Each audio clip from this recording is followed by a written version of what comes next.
जय हिंद, जय भारत, जय पैरामिलिट्री संगठन। आज रोज अमे पाटण जिला पैरामिलिट्री संगठन एसोसिएशन मुलाजमानो पदाधिकारीओ राधनपुर प्रांत साहेब की कचेरी में जे हिम्मतनगर में एक आर्मी जवान साथे पोलीस द्वारा अभद्र व्यवहार करवामां आव्यो, मारपीट करवामी, एना अनुसंधान में आज आवेदनपत्र आपवामां आव्या छीए। अने एनी अंदर अमे आपणा कलेक्टर साहेब सिवाय अमे मांग करी छे कि भाई आ रीतनुं जो वातावरण जे छे, आ रीतनी जे पोलीस द्वारा जो वर्तन है ये खरेखर शोभनीय नहीं, निंदनीय है। અને ઘોર મતલબ નિંદા કરીએ છીએ।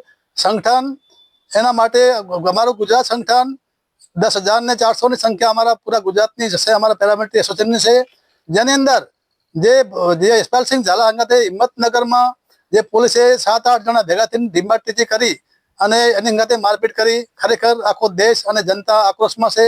એમાં ખાસ કરીને જવાનો પણ જે બોર્ડર પર છે એમને પણ ખબર પડી છે, તો એમને પણ બહુ ખૂબ જ દુઃખદ થઈ રહ્યું કે અમારી અંગતે આવું વર્તન શાસન કેમ કરી રહ્યું છે।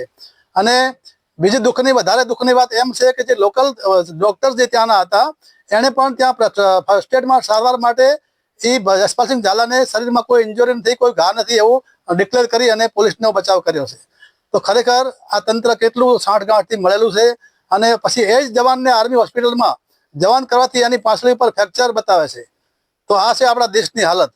તો ખરેખર આપણે જો આના માટે જો પબ્લિકને બહુ આનાથી જાગૃત થઈએ તો ખરેખર પોલીસને અને જે શાસનને અમારી નિવેદન છે કે આ રીતના બનાવ ફરીથી કોઈ ના ઘટે।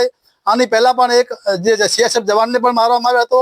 એક નાનાપુરામાં એક ભાઈ આર્મીનો રિટાયર્ડ થઈને રજા ઉપર આવે એને પણ એની સાથે રાધનપુર પોલીસે એ રીતનું કર્યું હતું। જે પણ અમારે નોટિસમાં છે, અમારી પાસે જે પણ કઈ ઘટના ઘટે એની અરજીઓ આવતી હોય છે, એના અનુસંધાનથી અમે કહેતા હોઈએ છીએ।